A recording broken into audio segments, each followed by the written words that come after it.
Chapter 7. All that silence said. I smelt vinegar, and I thought I was home. My father always brought us back fish and chips for supper on Fridays, and he loved to soak his in vinegar. The whole house would stink of it all evening. I opened my eyes. It was dark enough to be evening, but I was not at home. I was in a cave, but not my cave. I could smell smoke too. I was lying on a sleeping mat covered in a sheet up to my chin. I tried to sit up and look about me, but I could not move. I tried to turn my neck. I couldn't. I could move nothing except my eyes. I could feel, though. My skin, my whole body throbbed with searing pain as if I'd been scalded all over. I tried to call out but could barely manage a whisper. Then I remembered the jellyfish. I remembered it all. The old man was bending over me, his hand soothing on my forehead. "You better now," he said. "My name's Kensuke. You better now." I wanted to ask after Stella. She answered for herself by sticking her cold nose into my ear. I do not know for how many days I lay there, drifting in and out of sleep, only that whenever I woke, Kensuke was always there sitting beside me. He rarely spoke, and I could not speak, but the silence between us said more than any words. My erstwhile enemy, my captor, had become my saviour. He would lift me to pour fruit juice or warm soup down my throat. He would sponge me down with cooling water, and when the pain was so bad that I cried out, he would hold me and sing me softly back to sleep. It was strange. When he sang to me, it was like an echo from the past, of my father's voice, perhaps. I didn't know. Slowly, the pain left me. Tenderly, he nursed me back to life. The day my fingers first moved was the very first time I ever saw him smile. When at last I was able to turn my neck, I would watch him as he came and went, as he busied himself about the cave. Stella would often come and lie beside me, her eyes following him too. Every day now I was able to see more of where I was. In comparison with my cave down by the beach, this place was vast. Apart from the roof of vaulted rock above, you would scarcely have known it was a cave. There was nothing rudimentary about it at all. It looked more like an open-plan house than a cave. Kitchen, sitting room, studio, bedroom, all in one space. He cooked over a small fire, which smoked continuously at the back of the cave, the smoke rising through a small cleft high in the rocks above. A possible reason, I thought, why there were no mosquitoes to bother me. There always seemed to be something hanging from a wooden tripod over the fire, either a blackened pot of what looked like and smelled like long strips of smoked fish. I could see the dark gleam of metal pots and pans lined up on a nearby wooden shelf. There were other shelves too, lined with tins and jars, dozens of them of all shapes and sizes, and hanging beneath them innumerable bunches of dried herbs and flowers. These he would often be mixing or pounding, but I wasn't sure what for. Sometimes he would bring them over to me so that I could smell them. The cave house was sparsely furnished. To one side of the cave mouth stood a low wooden table, barely a foot off the ground. Here he kept his paintbrushes, always neatly laid out, and several more jars and bottles and saucers too. Kensuke lived and worked almost entirely near the mouth of the cave house where there was daylight. At night he would roll out of his sleeping mat across the cave up from me, up against the far wall. I would wake in the early morning sometimes and just watch him sleeping. He always lay on his back, wrapped in his sheet, and never moved a muscle. Kensuke would spend many hours of every day kneeling at the table and painting. He painted on large shells, but much to my disappointment, he never showed me what he had done. Indeed, he rarely seemed pleased with his work, for as soon as he had finished, he would usually wash off what he'd done and start again. On the far side of the cave mouth was a long workbench, and hanging above it an array of tools, saws, hammers, chisels, all sorts. And beyond the workbench were 3 large wooden chests, in which he would frequently rummage around for a shell, perhaps, or a clean sheet. We had clean sheets every night. Inside the cave he wore a wraparound dressing gown, a kimono as I later knew it to be. He kept the cave house immaculately clean, sweeping it down once a day at least. There was a large bowl of water just inside the cave mouth. Every time he came in, he would wash his feet and dry them before stepping inside. The floor was entirely covered with mats made of woven rushes like our sleeping mats, and everywhere, all around the cave, to head height and above, the walls were lined with bamboo. It was simple, but it was a home. There was no clutter. Everything had its place and its purpose. As I got better, Kensuke would go off and leave me on my own more and more, but thankfully for never too long. He'd return later, often singing, with fish perhaps, fruit, coconuts or herbs, which he'd bring over to show me proudly. The orangutans would sometimes come with him, but only as far as the cave mouth. They'd peer in at me and Stella, who always kept her distance from them. Only the young ones ever tried to venture in, and then Kensuke only had to clap at them and they'd soon go scooting off. During those early days in the cave house, I so much wished we could talk. There were 1,000 mysteries, 1,000 things I wanted to know, but it still hurt me to talk. And besides, I felt he was quite happy with our silence, that he preferred it somehow. He seemed a very private person and content to be that way. Then one day, after hours of kneeling hunched over one of his paintings, he came over and gave it to me. It was a picture of a tree in blossom. His smile said everything. "For you, Japan tree," he said. "I, Japanese person." After that, Kensuke showed me all the paintings he did, even the ones he later washed off. They were all in black and white wash of orangutans, gibbons, butterflies, dolphins and birds and fruit. Only very occasionally did he keep one, storing it away carefully in one of his chests. He did keep several of the tree paintings, I noticed, always of a tree in blossom, a Japan tree, as he called it, and I could see he took particular joy in showing me these. It was clear he was allowing me to share something very dear to him. I felt honoured by that. In the dying light of each day, he would sit beside me and watch over me, the last of the evening sun on his face. I felt he was healing me with his eyes. At night I often thought of my mother and father.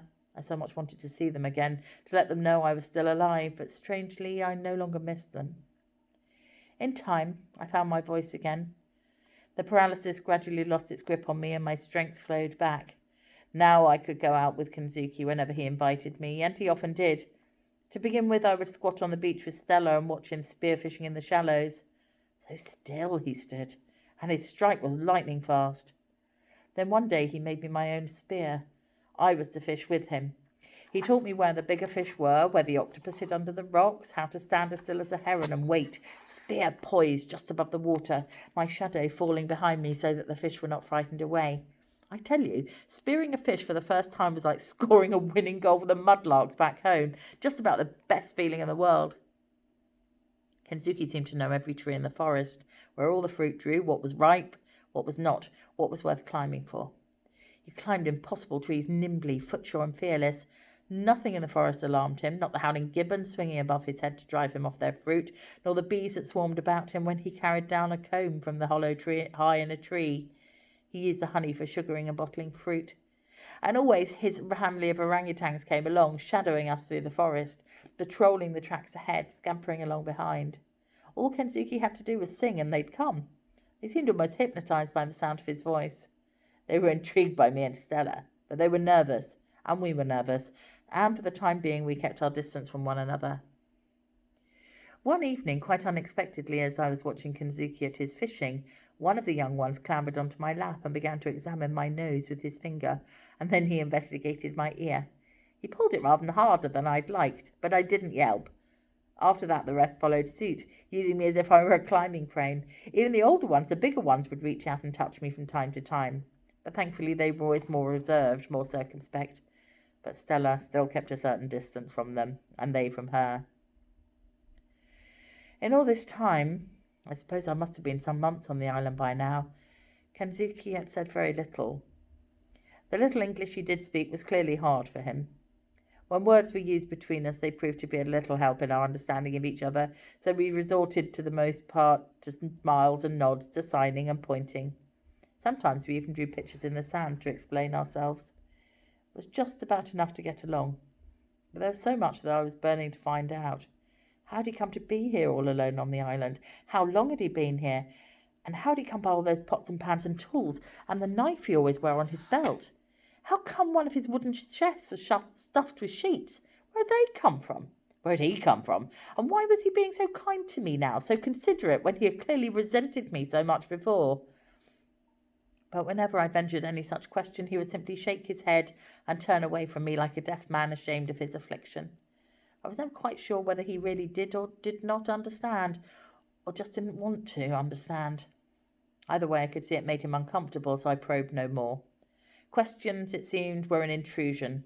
I resigned myself to waiting. Our life together was always busy and regular as clockwork, up at dawn and down the track a little way to bathe in the stream where it tumbled cold and fresh off the hillside into a great cauldron of smooth rocks. We would wash our sheets and clothes here too. He'd made me my own kimono by now, slapping and pounding them on the rocks before hanging them out to dry on the branch of a nearby tree. Breakfast was a thick, pulpy fruit juice that seemed different every day, and bananas or coconut. I never tired of bananas, but very soon became sick of coconut. The mornings were either spent fishing in the shallows or fruit gathering in the forest. Sometimes after a storm we scoured the beach for more of his painting shells.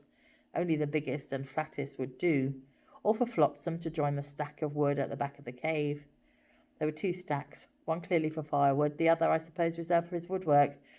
Then it was home to the cave house for a lunch of raw fish, always delicious, and usually breadfruit, always bland and difficult to swallow. A short nap after lunch for both of us, and then he would settle down at his table to paint. As I watched, I became so engrossed that the failing light of evening always came too soon for me. We would cook a fish soup over the fire. Everything went in, heads and tails, a dozen different herbs. Kensuke wasted nothing. And there were always red bananas afterwards, all I could eat. I never went hungry. When supper was over, we'd sit together at the mouth of the cave and watch at last the sun drop into the sea. And without a word, he'd stand up. We would bow solemnly to one another, and he would unroll his sleeping mat and leave me to mine. To see Kensuke at his work was always a wonder to me.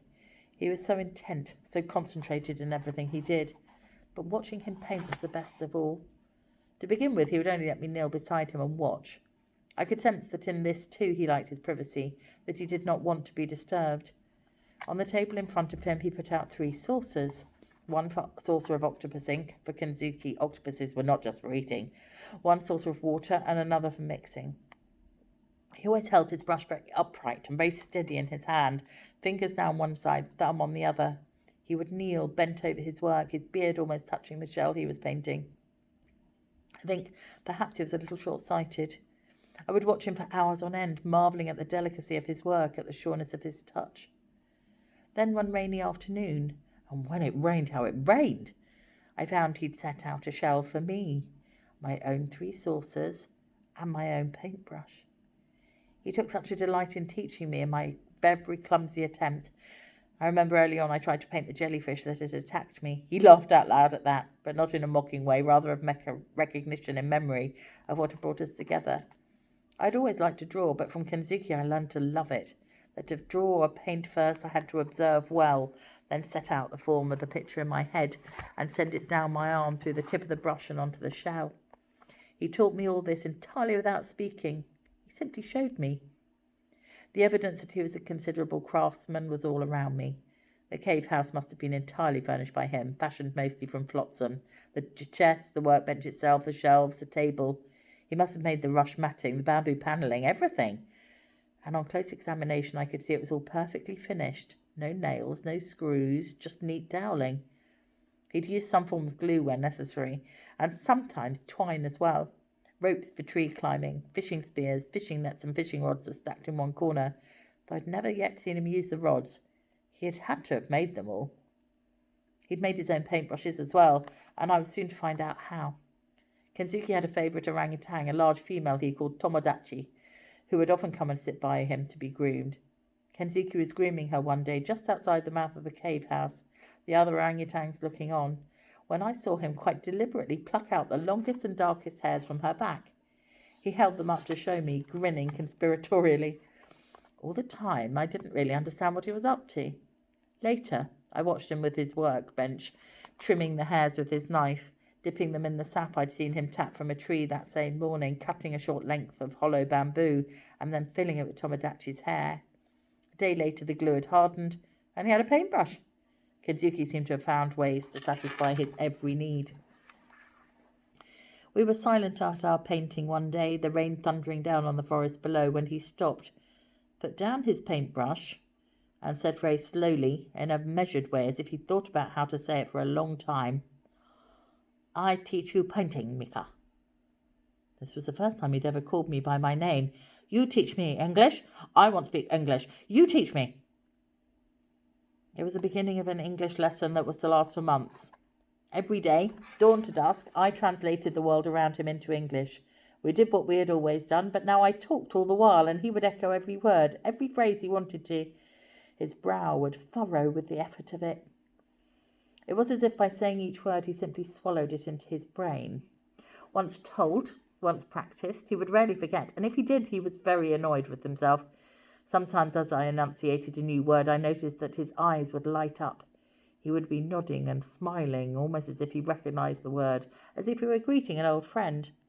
He would repeat it again and again, savouring the sound of it before committing it to memory for good.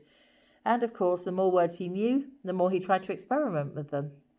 Single words became clipped phrases, became entire sentences. His pronunciation, though, never did improve, however hard he tried. Michael was always Mika, sometimes Mika-san. Now at last we could talk more easily to one another. The long silence which our friendship had been forged over, it had never been a barrier between us, but it had been limiting. We were sitting by the cave mouth one sunset when he said, "You see, now if I understand, Mika-san, you tell me story of you, where you live, why you came here my island. From baby to now, I listen." So I did. I told him about home, about my mother and father, about the brick factory closing, about football with Eddie and the Mudlarks, about the Peggy Sue and our voyage around the world, about football in Brazil and lions in Africa and spiders in Australia, about my mother being ill, about the night I fell overboard. "Very good, I understand. Very good," he said when I had finished. "So, football you like?